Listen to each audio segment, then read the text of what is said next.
This is a Shane Plays podcast extra. Content that was not recorded as part of the live Shane Plays radio show. Enjoy. Shall we play a game? Why, yes. I believe we shall. Oh, I got a live one here.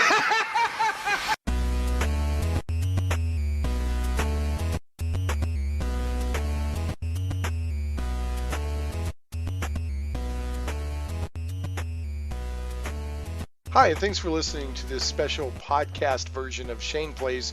What this podcast episode is it's the full version of an interview that I did with Russ Morrissey of N.World fame, and I had him on my radio show recently, and we recorded like this 2-hour interview talking about N.World and the N.Es and his new tabletop RPG system, W.O.I.N, W-O-I-N, What's Old is New. So this podcast is the full portion of the interview where we talked about W.O.I.N, his RPG system.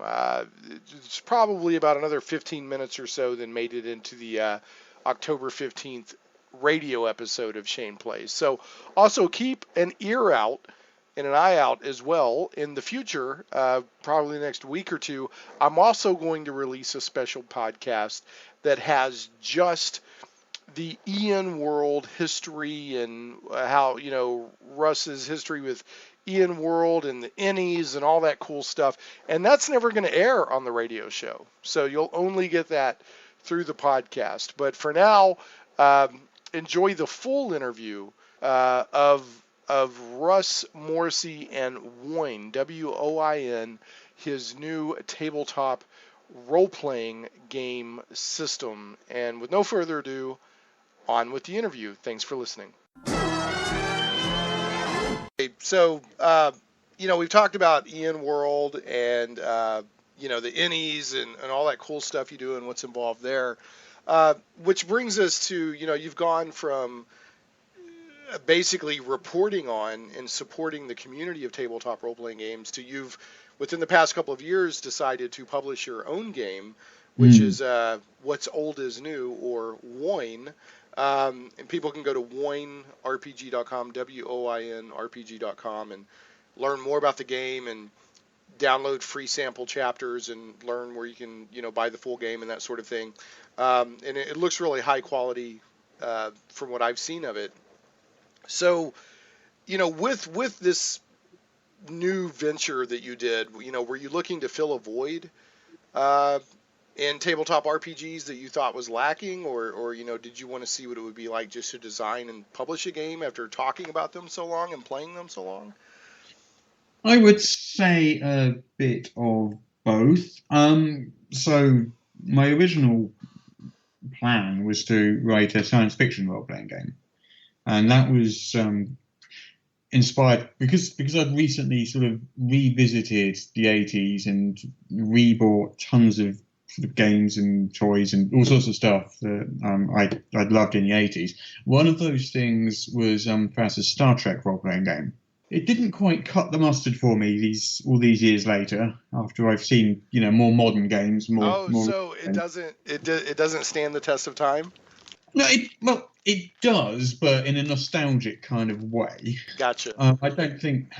I mean, you kind of read the rule books, and it's actually quite hard to figure out what the actual core resolution mechanic of the game is.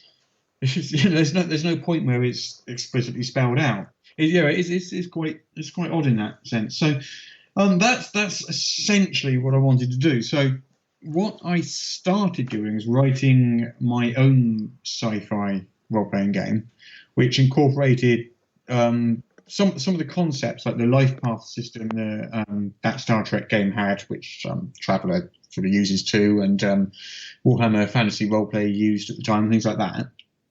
Other games in the 80s all did this. Now, in Traveller, character creation was a mini game. You could literally die during character creation. Yes, yeah, indeed. Yep. Yeah, so you can't in this game. That's encouraging. Yeah, it is safe to generate a character. So yeah, and then the concept just expanded into an idea of writing two games. It was going to be a science fiction one and a fantasy one. Partly because I wanted my science fiction characters to be able to visit medieval worlds, especially if you were playing a sort of Star Trek style game or something like that. And then the whole concept just expanded into 2 independent standalone games which were fully compatible with each other. So one science fiction, one fantasy. And then the third game, which was modern action role-playing, was suggested to me by a chap called Mike Myler. I don't know if you know him. Only from researching your games, I see that he was basically the writer of Now. But he approached me and suggested to me that I could write a third game, which was sort of modern action, including sort of talking cars and kung fu and all that sort of 80s action TV show stuff. And I was like, well, yeah, I could, but I've just committed myself to writing 2 complete games. I really, really can't write a third one. And he said, well, I'll do it. So he wrote the third one, which hasn't yet been published, but he's written the third one, which is the modern action version of the rule set. And so now we have 3 completely standalone games. One of them is, sort of far future science fiction. One of them is medieval fantasy. And the other one is sort of 80s to present day action. And the 3 of them are completely compatible. So you can take your starship captain and land him in the middle of a wizard's lair while James Bond turns up. All that sort of stuff. You can mix them all up. It's all completely 100% compatible. So the Federation can teleport Kit and Michael Knight up from Knight Rider. Yeah, essentially. I love it. Yeah, and I was surprised. I knew about old and new. So just so people know that you've got what's old is new. That's the game system. That's the underlying game system that powers all things. Yeah. And then you have new, that is the science fiction. Then you have old, which is the medieval fantasy. And then you have Now, which is the sort of 80s over-the-top cinematic adventure. That's the one, yeah. Right. Yeah, so I was unfamiliar with Now until I started researching for this interview. I knew about old and new. So now is kind of a cool thing to add into the mix. When will Now be available to the greedy public? Not for a while yet. We basically got a draft at the moment, so we're talking mid next year. So new is out already. Old is coming very, very soon. And then Now will be probably mid next year. And the rule system, when you say old is coming very, very soon, people could still homebrew medieval fantasy. They just, they just won't have a official core rule book, because the core. I'll try not to confuse people. You have people all the time. It's fine. Yeah. Well, you have fantasy core, and then you have it's not sci-fi core. What's the other one? Future core, and they're the same basic core rule book, but the flavor and play examples and everything are tailored to the setting. So you could feasibly get new and still run a fantasy setting, but you'd have to homebrew it, right? So. Well, not really. Most of the old rules are out there. So I came up with this kind of concept where, say you'd bought the new hardcover book and all you wanted to do was give your your Jedi Knight, not that it has Jedi Knights in it, but your far future character, your far future warrior monk. Star Knight is the Star Knight. Okay. And you want to give him a broadsword and some plate armor, or you just want to have some magic, or you just want to just have elements of the fantasy stuff without having to buy an entire separate hardcover book for sort of like $30 or $40 or whatever it comes to. You can buy bits of it instead. So what I've done is, as each chapter of New and each chapter of Old was completed and finished with layout and stuff like that, each one was released separately online as a softcover and PDF. So you can buy future careers, future core, future equipment, future space, and things like that individually, which are basically chapters of New. You can buy them individually as small softcover books. So what that means is, if you've got one hardcover, you can buy whichever bits of another game you want without having to buy the entire core rules again, and basically duplicating, spending money on stuff you've pretty much already got under a different guise. Does that make sense? Yeah, it's what I'm marketing would probably call it's modular or hot swappable. Sure. So yeah, Yeah. uh, so basically, like I said, you could play futuristic sci-fi, medieval fantasy, medieval high fantasy, as it were, Mm.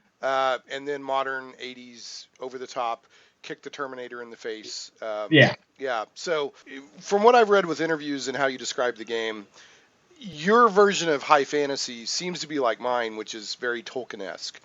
Yeah. Um, Absolutely. so Yeah. It's not D&D. yeah, that appeals to me. D&D to me back in the day that I came out of was very Tolkien-esque. Mm.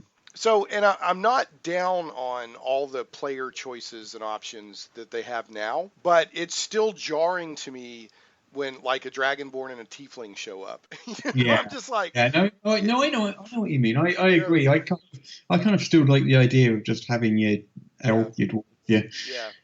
So You that know. I like that setting. That appeals to me. And to me now fantasy can change. And I think it's a good thing that what fantasy means in role playing or comic books or movies has changed quite a bit. Used to fantasy meant Tolkien.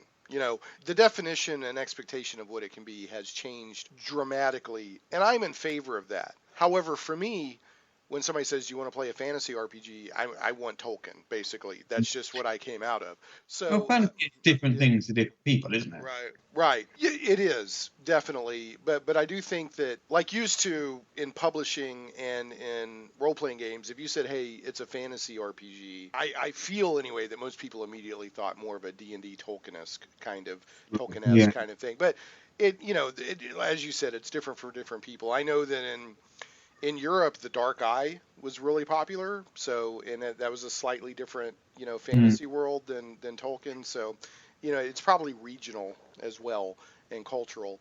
But your old game is very Tolkien-esque, correct? Yes and no. So there isn't a core setting.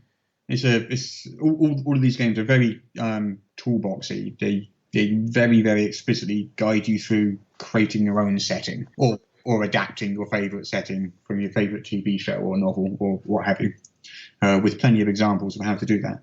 The sort of core level of fantasy is Tolkien-esque. Yeah, you're correct.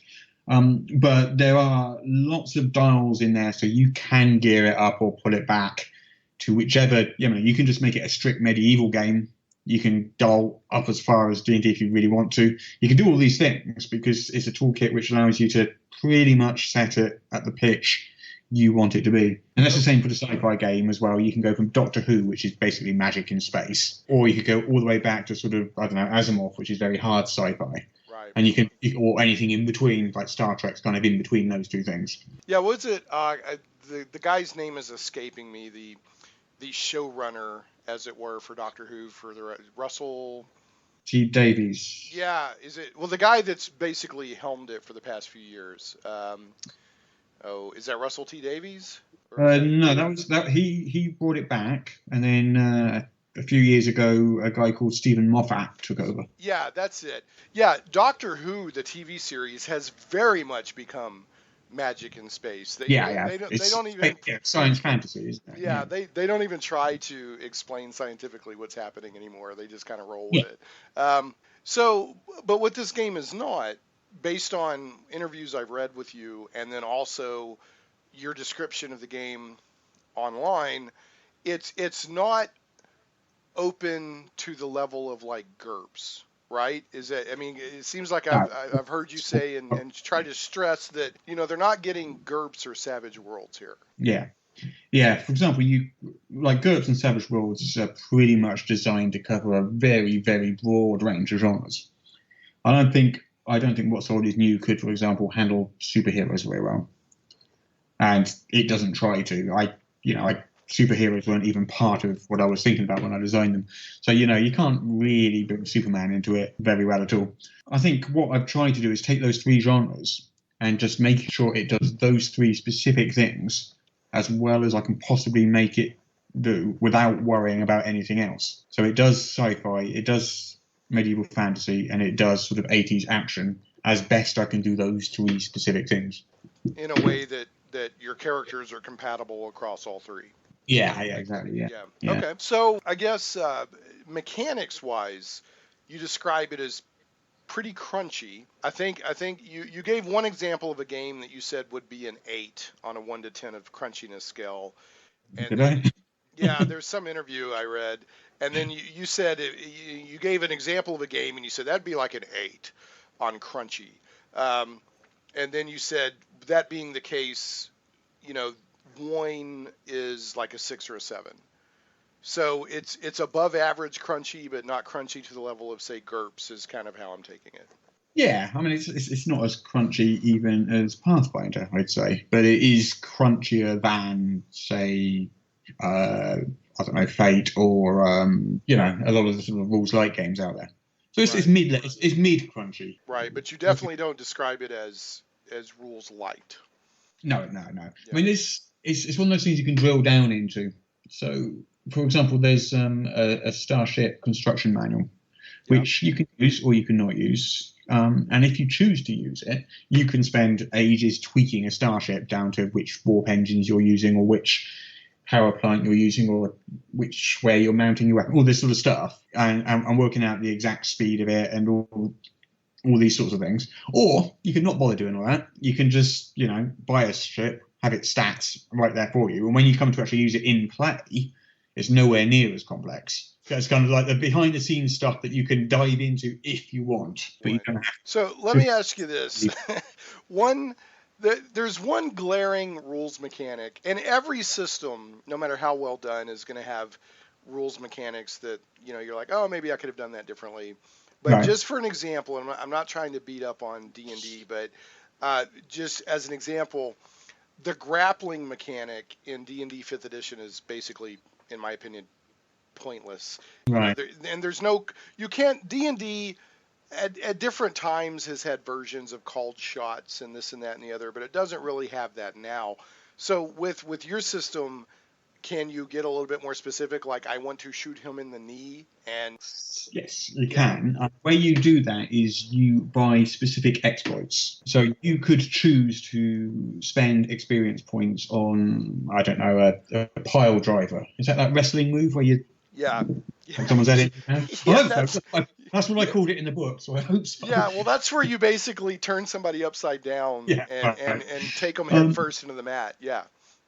So you buy specific maneuvers that you can do. You spend XP on them, and then you might have the ability to, I don't know, do a double tap, which is obviously when you shoot someone twice very quickly. Yeah. Or you could do the pile drive, or you could do a trip, or you could do a charge, or you could do death from above, which is when you leap down on someone from a height. Or there's like dozens of exploits which you can choose a specific thing you want to do. So yes, in answer to your question, yeah, you can do that, and you do that by purchasing the exploit, and that being one of the tricks that you know how to do.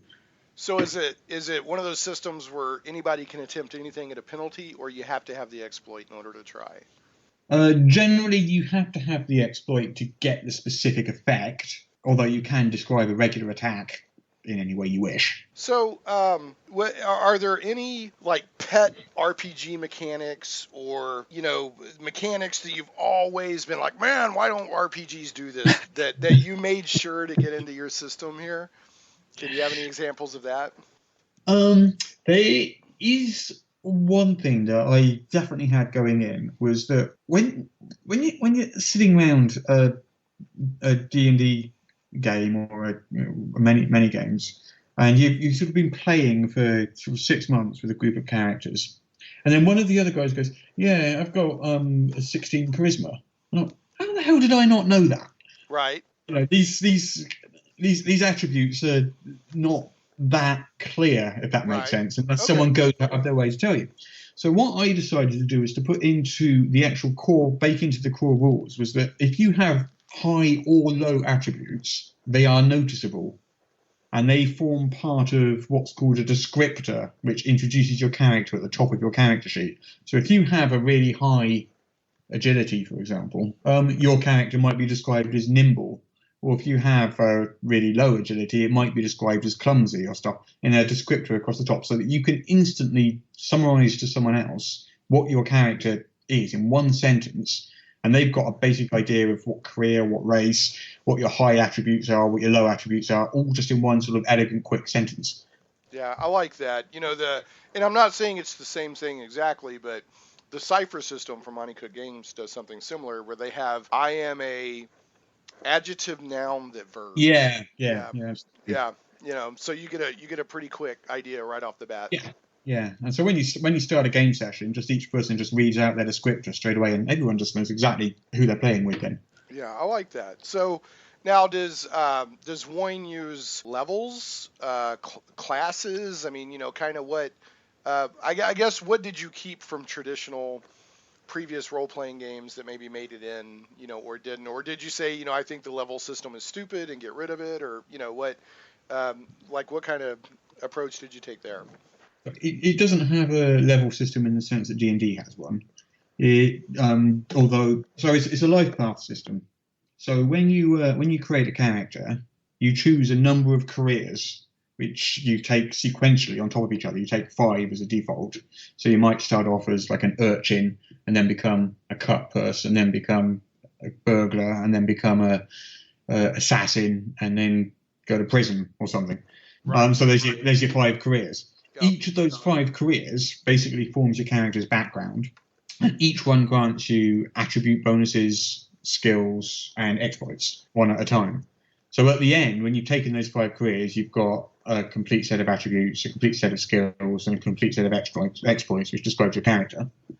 And then over the course of play, you can spend experience points on attribute increases, on skill increases, on new exploits, or on new careers, which give you the whole sort of bundle again. I'm not sure I'm explaining that well at all. No, I think that does make sense. Yeah, and it's also, so it sounds to me that this is a system where your experience points is how you spend them to improve your character over time. Yeah, so it's more granular than say than D&D is in that sense, because you tweak little bits of your character in the ways you want to, or you can sort of take bundles, packages which are careers, and just say, right, I'm taking the burglar career. Now I get +1 to my agility, and I get this exploit, and I get this +2 to my this, and I like that. Yeah, I don't think I've played a game. It's either been a long time or never where I've played one with a life path career that specifically. Now I remember playing Traveler, but it seems like after the initial character creation, you didn't quite have that career focus. I can't remember. Well, So in this, it carries the life path system on into the actual game. that's an interesting way to do it. So how does one gain experience in this game? So that's the fairly standard way of doing it, I suppose. Overcoming challenges, defeating creatures, the usual sort of D&D-esque model. What happens is whenever you overcome a challenge of some kind, the GM decides how difficult you clearly found that challenge, and assigns you a number of XP based on that. So if you found it really trivial, you don't get anything. Okay. If it was an arduous effort, then you might get quite a bundle of XP to spend on skills and attributes or new careers or whatever you want to spend it on. So in D&D, in GURPS, for example, I've been getting more and more familiar with GURPS over the past couple of years. I quite enjoy it. The XP is like almost completely at the discretion of the game master.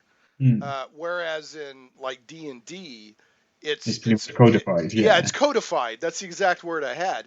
So is it in W.O.I.N, is there any codification, or is it like it's like halfway, it's about halfway between the two. So what happens is for a standard task, you'll get a number of XP exactly equal to your grade, which is the number of careers you've taken. Okay. And in order to gain a new career, you generally need to do that 10 times. So the number of XP is to get the next career is basically equal to 10 times the career number it is. I honestly promise you, it is explained much more clearly in text in the book. I'm doing it right now. If it helps any, it makes sense. So it's halfway in between. It's like the DM or the GM, the game master will assign this task is this difficulty, but knowing what that difficulty is, that's a standard amount of XP. For a so a standard Okay. amount. If it's really difficult, you get twice the amount. If it's easy, you get I half the got you. amount. If Okay. it's trivial, you get nothing. Okay. Basically. So now, I mean, that makes total sense to me.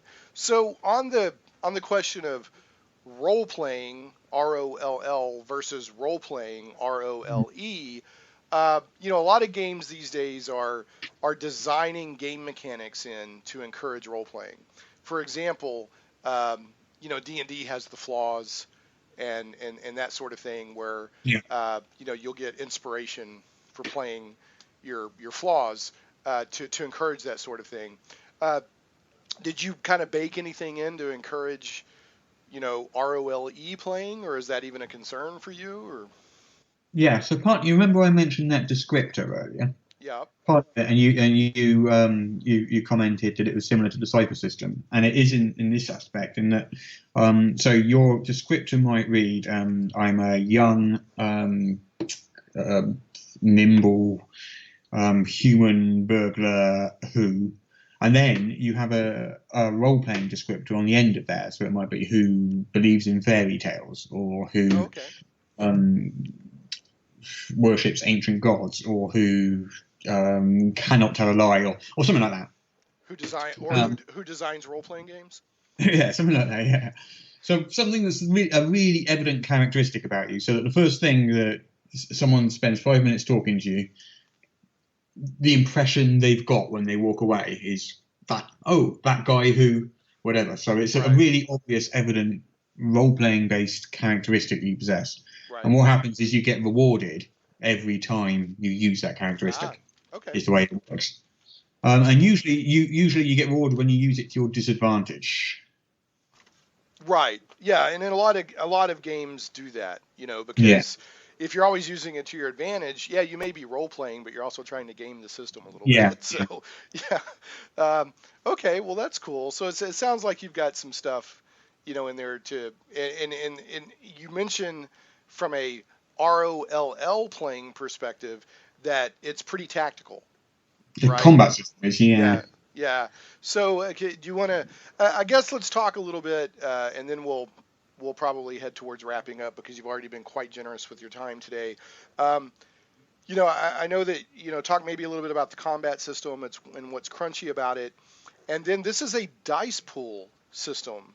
Yes, Now, it it's is. not West End Games dice pool system, but it does use D6s. Is that It correct? does, yes. Okay, Yes. so why don't you speak a little bit about the dice pool system, why you went with that, why you know why you felt that was a good way to go, and I'm not implying that's bad. I'm just you know love to hear your thoughts as a designer, and then you know maybe talk a little bit about the combat system, Sure. and then we'll head towards you know bringing this to a close. Okay, so the dice pool system is you form a die when you want to accomplish a task which the GM has adjudicated is not an automatic success. So you know it doesn't make you roll to sit down on a chair, but you Right, might make you roll to pick the chair up, right, depending on how heavy it is. The dice pool system is composed of 3 elements. You take your attribute, which will give you a number of dice. You take a skill, if you have a relevant skill, and you take any relevant equipment. Add those together into a dice pool, then roll the dice. So, for example, if you were wanting to break into a house and you wanted to climb up to the window, the GM might say to you, right, that's going to be a agility check you need to make. So you look at your agility and you say, right, that gives me 3d6, and I've got the climbing skill, which gives me 1d6, and I've got this climbing equipment, this high quality climbing equipment, which gives me another d6. So that's, I've forgotten what I said now, 3, 4, 5, I think.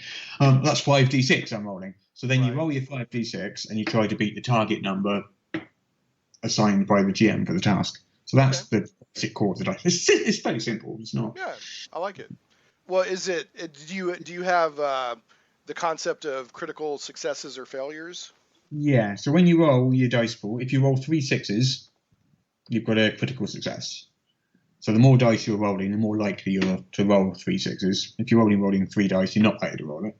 When that happens, depending on the situation, like in combat, there's some very specific things that happen with a critical success. In other situations, the GM might have to come up with a great way that you accomplished what just happened. So say you're trying to hack into the system of a baddie spaceship, Right. and you got critical success. Instead of just managing to get into the system where you're able to lower their shields, with a critical success, you suddenly realise you've got into the system where you can completely control the whole ship, perhaps. So that's what a sort of critical success would look like. All right. How about a critical failure? There are no critical failures because that's quite hard to do with a dice pool system. I couldn't work out. I did think about it, but I just couldn't work out a really elegant way to do it. Yeah. Like the more dice, in some ways, I roll 3 1s. That means the more dice I'm rolling, the more likely I am to have a critical failure. That doesn't work. So no, there are no critical failures in the game. Okay. All right. So only levels of success, or Yeah. just either you pass, fail, or you have a very good critical pass. success, Right. yeah. Okay. Fair enough.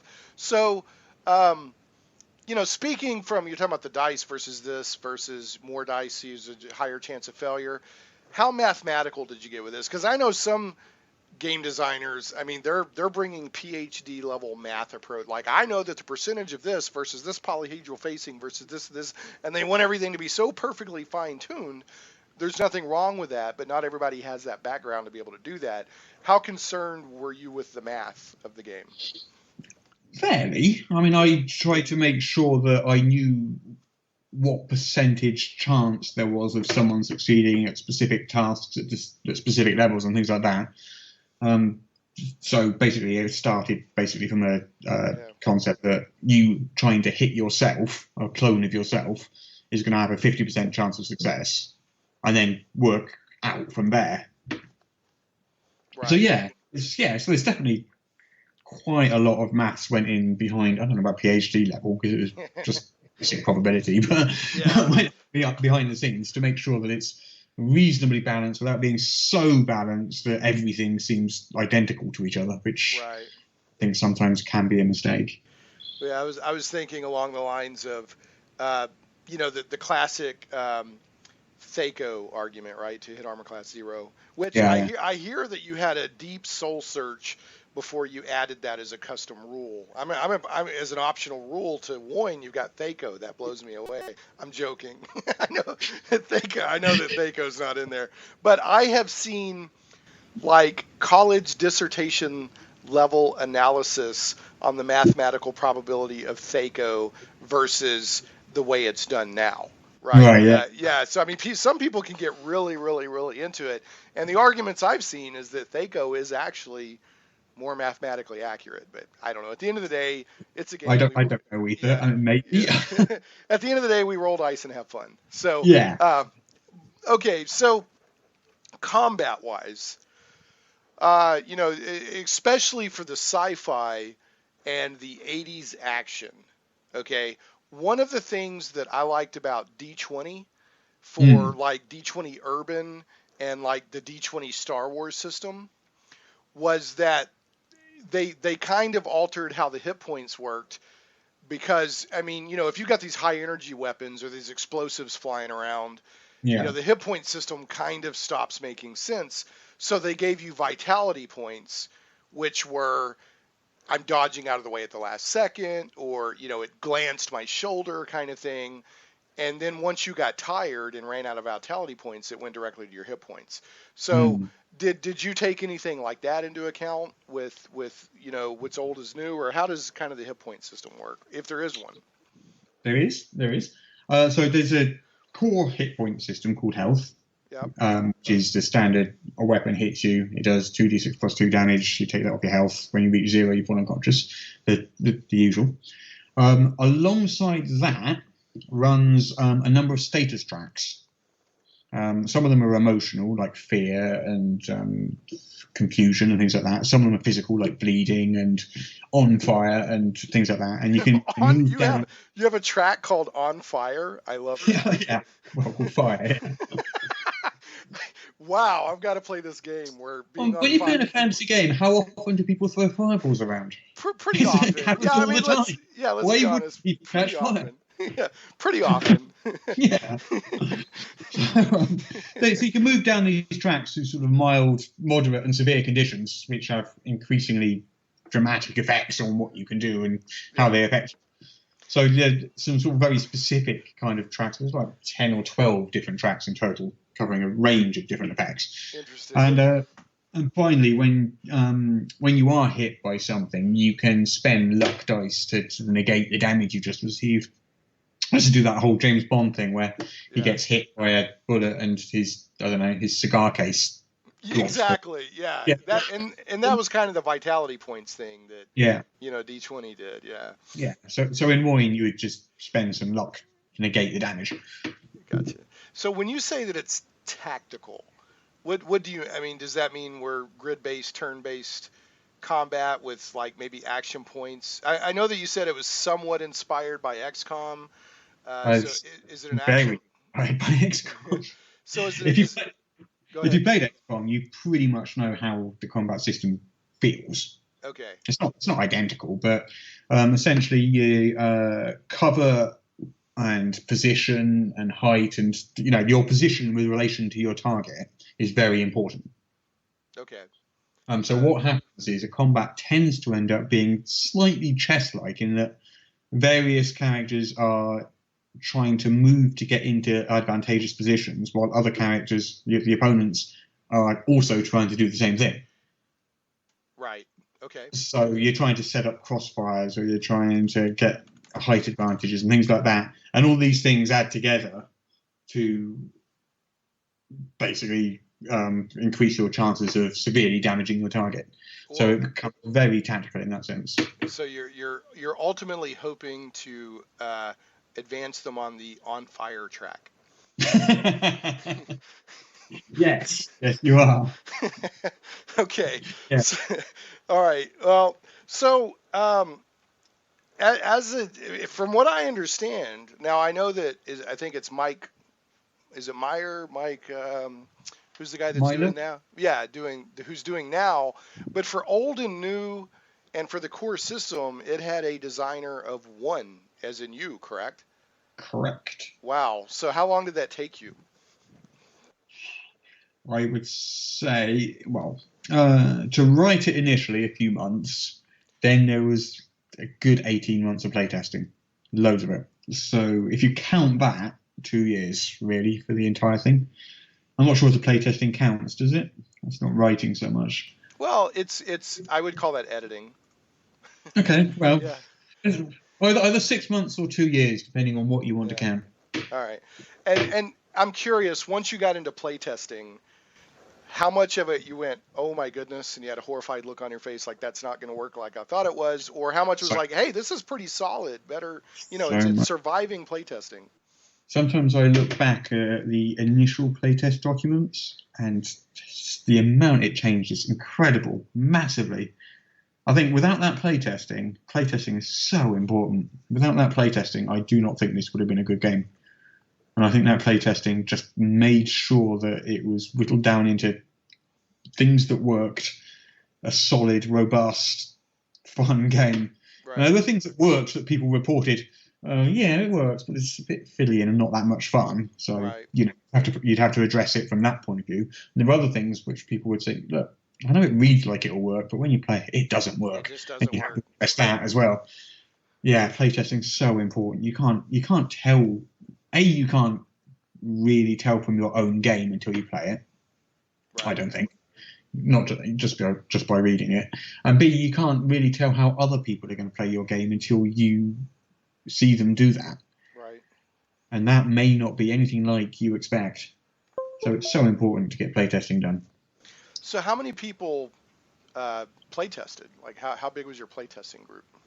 So there were 12 groups in total around the world that were reporting playtest results. Plus, I playtested myself with 2 different groups for about 6 months each, and a number of sort of convention games and things like that too. So, yeah, the playtesting team was probably like 50 people in total, I would say. Wow. Okay. For a period of 8 months. So, important safety tip. Playtesting data is invaluable. So. It's so important. So important. Okay. If that playtesting, if I just published that initial playtest, I look at it now, it's horrifying. I I might re-release the initial playtest document one day just as a nostalgic look at how it So started. if you would have released it as is, your game designer career might have gone up one level on the On Fire track. Yeah, most it would have gone all the way to the end of the track. And you would have burned through The all your luck. self-immolation, I think. Yeah, you would have burned through all your luck. You would have gone all the way up on Yeah, the, and then start going into your hit points. yeah. Okay, so the books look great. You got good art design and layout and all that. So I think that, Savage Mojo, I've got to give them props for that. yeah, it looks very good. So if anybody is wondering, I would say that the art design and the layout and all that is just as good as anything from the big boys that you're going to go pick up off the shelf in the It's yeah. absolutely gorgeous. I really do. It's Yeah. lovely. Looks great. So now, speaking of all that, how can people get their greedy little hands on W.O.I.N? Right now, their very best option is to go to RPG Now or DriveThruRPG, or you can go to warriorinrpg.com and just follow the links and pick up the hardcover. Or you can grab the PDF of the hardcover for just $10, which is super, super cheap. Yeah. It's 285 pages, full color, a full game in one hardcover, $10 in PDF, or I think it's about 40 in I can't remember offhand what it is in hardcover, but 40-ish in hardcover. Nice. So, do you have any plans to try to get stuff into like friendly local game stores or Yes, Amazon or anything? that is underway. Oh, great. Okay. It will be appearing in your, hopefully, will be appearing in your friendly local game store. It will certainly be appearing in some friendly local game stores, Right. and yes, it will be on Amazon and other places too. Cool. Well, I will endeavor to. What I like to do is when we have role playing, when we have conventions that have role playing or role playing events. I love D&D. Okay, but I always try to run something different, like Castles of Crusades or Yeah. Numenera or something, just to expose. So I'll try to work some W.O.I.N in as well, Wonderful. because I was one of those kids that would buy new role playing games not knowing if I was ever actually going to play it, but I just wanted to read it and see how the rules and the art and all that stuff looked. So, Oh, I still am. yeah. God, I've got so many games I've never played. Yeah, yeah, I just loved seeing how everything worked, and Yeah. the art and the setting and all that. So looking forward to kind of getting into W.O.I.N. I've already downloaded some of the free chapters and stuff, and I will pick up the official stuff soon. So here, that's how people go to RPG Now or et cetera, and then it's coming to other places in the future. But Yeah. why? Okay, so why, with all the choices out there, and people maybe already having a beloved system, why would I go get W.O.I.N? Now I'm going to go get it because I think it's cool. But if you're talking to somebody who doesn't know anything about it, why should they check it out? Like, what's your Oh, pitch on it? God, that's a hard question, isn't it? Because it is the one game to rule them all. I think right now, especially for new, which is the one that you can get at the moment, Yeah. if you like the idea of a modern interpretation of what, say, Trek or Traveller or, say, Star Wars, Babylon 5, Battlestar, any of these wonderful TV shows that you may have enjoyed over the years, if you like a modern, slick interpretation of those shows with enough flexibility to run any of them, I think that, and you enjoy tactical combat in the form of, say, XCOM, I think it would be the perfect pick for you. Excellent. Yeah, I think that I think telling people you got a tabletop role playing game with tactical XCOM like combat that you can play either 80s action or fantasy or sci-fi, that's pretty cool. I think that's distinctive right there. Yeah. So, okay, well, cool. So since you've released the game, I know obviously you had a certain built-in community because you kickstarted it. Yeah. But since outside of the Kickstarter, how do you feel that the response has been? It is sold so well. I've been I wasn't expecting it to do as well so far. And bear in mind, it's only been out 2 or 3 weeks. Right. I wasn't expecting it to do so far as anywhere near as well as it actually has done. It's been at the top of the charts on DTRPG and RPG Now. Nice. It's got great 5-star reviews. It's doing so well. A small community of people. You know, the very best thing for me, and I suspect that many game designers share this, is when people start talking about your game, asking you questions about the rules, creating their own content and stuff like that. It's just such a wonderful, really, really nice feeling. And that's starting to happen, which is really gratifying to see. It's doing so well. I'm so pleased. And not only that, we've also got some wonderful plans. We've got a great license, which we've secured, which is going to be powered by O.L.D, which I can't quite tell you what it is quite yet, but it's all signed, sealed, and delivered. Can you give us an incredibly vague hint of a possible genre? It is for new rather than old or now. I can tell you much. Well, and I have no insider information at all, but I'm rooting for the original 70s Battlestar Galactica. Okay. Actually, me and Angus, we're off to the London Licensing Expo next year. Yeah. Next week, on Wednesday, in fact, where basically what happens is companies from all over the world are going to be there, and you go there and you make contacts to license various properties. So, you know, people like Paramount will be there and all sorts of stuff. It'll be everything. It'll be sort of like dishwasher and things like that, and you know, clothing, lunchbox, all sorts of stuff. But a million different brands will be there, and we're going to have a look around and see what might be interesting there. But we've definitely got one locked in now anyway. Well, great. Which I cannot wait to start. I have this big convention. Of this licensing. I just have all these like high-powered executives. Hey, baby, let's do lunch. Let's talk. Hey, you look marvelous, baby. Oh yeah, that's great. Yeah. How are the kids? Right. So yeah, let's do. I've never been to one before. I don't know. Maybe it is like that. Let's do lunch. Let's have a power lunch. I guess I'll find out next week. Yeah, that's fantastic. You know, speaking of Battlestar Galactica in the 70s, I had the pleasure. I interviewed Richard Hatch a couple of weeks ago. He really enjoyed talking to him. And then I also interviewed Michael Hogan, you know, who played Colonel Ty in the remake. Great guy, and he's actually agreed to come on for an entire show. So I'm working on having him on. Exciting! Excellent. Yeah, really, really, both guys were extremely cool to talk to. Right. Okay, so any other thoughts that you'd like to share on W.O.I.N or World or anything as we wrap? Nothing other than encouraging listeners to hop on over to DTRPG or RPG Now and pick up new. I'm sure for a minimal outlay of $10, they won't be disappointed. Cool. All right. Well, I'm looking forward to getting my eager hands on it. I really appreciate you for your time. I think what you do with World, not only is it entertaining and informative, but I think you do a service to the the communities and industries, especially smaller, like the role-playing game community, depend on that kind of service being there. So, I think you do a great thing. Appreciate, your time. I think I'm looking forward to checking out W.O.I.N in all of its dice pool glory. So, all right. Well, I really appreciate your time.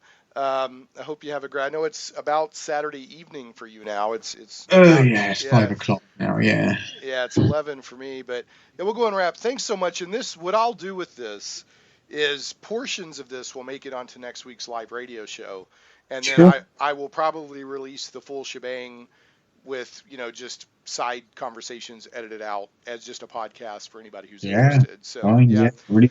So I have in closing, I have kind of a funny story talking about game designers and stuff. I've got right here. I picked up a year or two ago a fairly good copy of the Star Trek role-playing game from FASA, the second edition. Oh right, yeah. Yeah, and you were talking about that it could be unclear how to resolve things. Mm-hmm. So I grabbed this thing. And I'm like, oh, cool, and I'm reading through it, and I'm eagerly flipping to the section on starship combat, Right. right? And starship combat, the entire entry on starship combat says, this game doesn't have rules for starship combat. If you want to do starship combat, then go buy our companion game of like nothing. That's nothing but starship Yeah. combat. I'm like, Yeah, what? yeah, yeah. How do you I've release got that. this? I've got like 3 copies of that Starship Tactical Combat Simulator. I love it. I love it. I had it. I had it in the '80s, and I loved it because it was like a less crunchy version of Starfleet Battles. It was, Yeah. yeah. I had it and I loved it, but I just think it blows me away that a Star Trek role playing game has Doesn't have. no rules whatsoever and it doesn't tell you that on the back, right? So you assume, you know, but no, they're like, yeah, go Is that buy. the 3 blue books you've got there? Yeah, Yeah. it's now this is the second edition, but it's actually a pretty good copy. There's 2 D20s that are in really good shape. There's a FASA Corporation 1988-1989 catalog that's in good shape. Mm. Yeah, and then there's 3 but there's the Starfleet Officers Manual, the Game Operations Manual, and Yeah. the Yeah. Cadets Yeah. Orientation Stand. Or, That's, yeah, yeah. but yeah, because I'm kind of like you. The past few years, I've been in like massive collecting mode. Like I just Yeah. picked up Grimtooth's Traps and Grimtooth's Traps 2. Oh. Oh, I Yeah, have that. Yeah. yeah, Was I it off got. eBay? Was that? What's that? Did you get that off eBay? No, I was my friendly local game store called me because they do a lot of used inventory, and Yeah. the store owner was like, called me, was like, you better get up here right now, and so I went up there, and somebody had just come in and sold him pristine copies of Grimtooth's Traps, Grimtooth's Wow. Traps 2. Uh, I am so jealous. yeah, the Player's Handbook, the Dungeon Master's Guide, the Fiend Folio, and the original Deities and Demigods before they had to change it. Except for the Fiend Folio, which is still in good condition, everything else is like almost like off the shelf pristine. Wow. So I am so gonna hit up eBay as soon as this finishes. I want that. yeah, no, I was like, wow. And they had this other thing that was, and I couldn't afford that. I was like, I can't get that. But it was a notepad of character sheets from Right. way back in the day. And like we looked that up online, and it was ridiculous. It was like $200 or something. I was like, I can't do that. Yeah. So Yeah. Wow. yeah, but yeah, I've been picking stuff up. I'll tell you what I'm trying to get, and I haven't seen it. I could probably get it off of eBay, but just looking at local stuff and keeping an eye out, I'm looking for a good set of the original Villains and Vigilantes. That was like one of. In fact, I played Villains and Vigilantes before I played D&D. That was a Oh right. yeah, Jeff D. Jack Herman superhero game. Yeah. Yeah, I loved that game. So that's kind of like my holy grail at the moment, is try to find a good copy of that. Oh, just do it eBay. You'll find it. We did it Of course. eBay.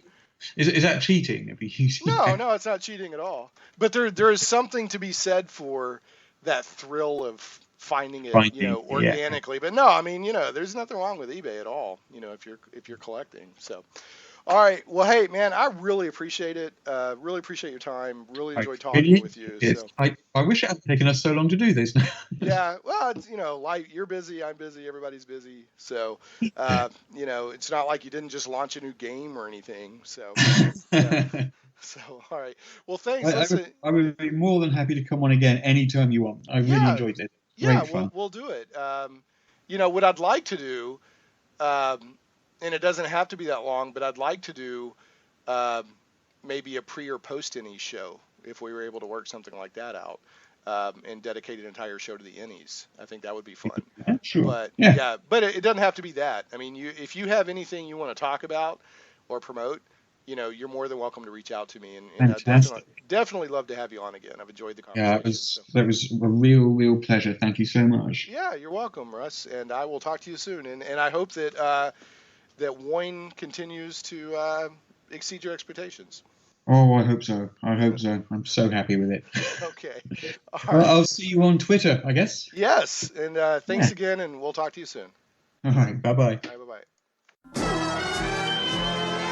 Shane Plays Radio is blessed to have sponsors, and we appreciate them very much. However, did you know that you can also support the show as an individual for as little as $1 an episode? Simply go to patreon.com/ShanePlays.